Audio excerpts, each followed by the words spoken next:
Hi everyone, I'm Jackson. Today I'm going to talk about a weight loss method which is called the baby food diet.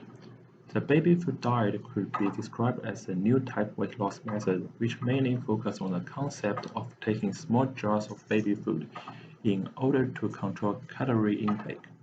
According to Sharon Lemon, 2020, this new diet became popular in 2010 due to a rumor. It is said that actress Jennifer Aniston had lost 7 pounds in 7 days during the filming of movie Just Go With It through using the diet, with the support of her celebrity trainer.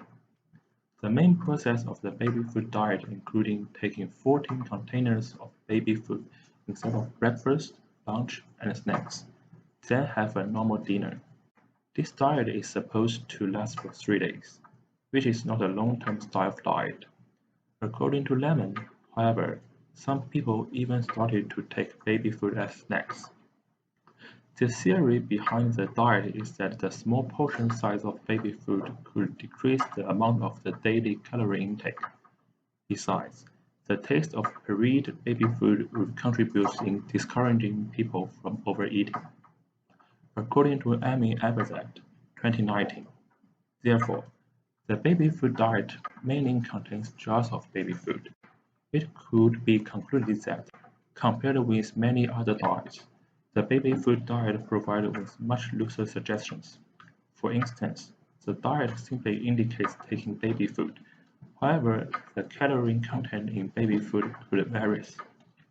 It could be more than 120 calories per jar, while the lowest amount could be 20 calories. Additionally, the original diet does not restrict food take for the dinner. Moreover, the diet does not provide the guideline for physical activity levels, according to Abazad. Next, micronutrients could be described as the nutrients that the body requires in large proportions. There are three micronutrients: proteins, carbohydrates, and fats. The carbohydrates in food would be digested into small pieces, includes glucose and sugar, which is easily converted to glucose. Glucose could be absorbed through the wall of small intestine. Then, it would take a quick stop in the liver. After that, glucose enters the circulatory system, which would lead to increase of blood glucose levels, according to Erica Gable, 2011. In addition, some of the carbohydrates would convert into glycogen, which would be stored by the liver and the muscles as an energy source later. Fats generally provide more than half of the energy requirements of body.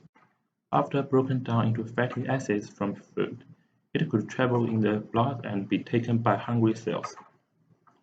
Fatty acid could be packaged in bundles, which is called triglycerides, and then stored in fat cells if it is not required by our body right away, according to Gable. At last, protein in food would be broken down into small pieces, which is called amino acids. It is then used to build new type of protein which contain unique function.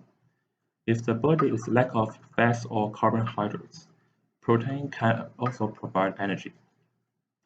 It could be concluded by Karen Spader, 2019, that the process of changing foods to energy starts with broken food into sugar and fat. Then, a molecule named adenosine triphosphate would be produced. After that, ATP would transfer into a similar molecule called adenosine diphosphate (ADP).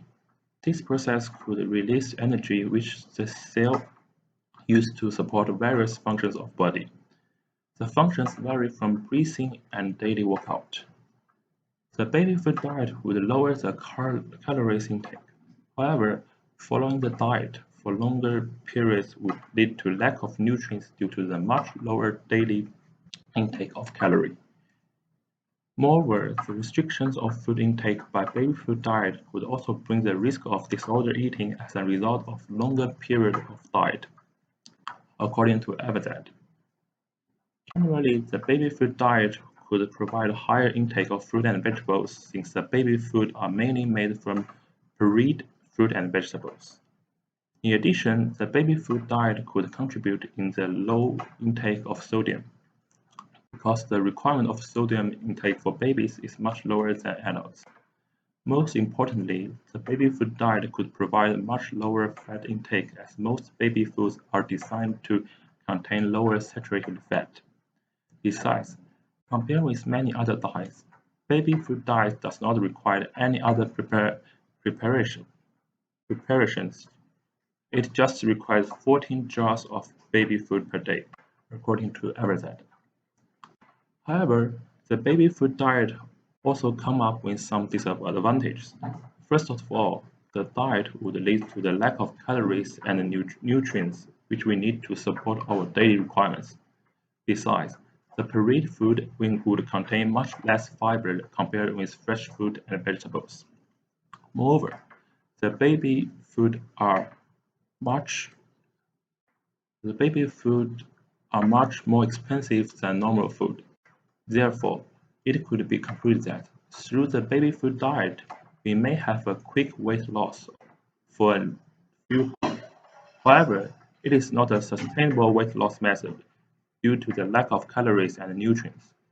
Instead of it, we could follow a healthier and long-term weight loss method through having a balanced diet of fruits and vegetables, and then restrict the intake of sugars. Besides, we need to control the portion size of eating and exercise frequently. That's all. Thank you.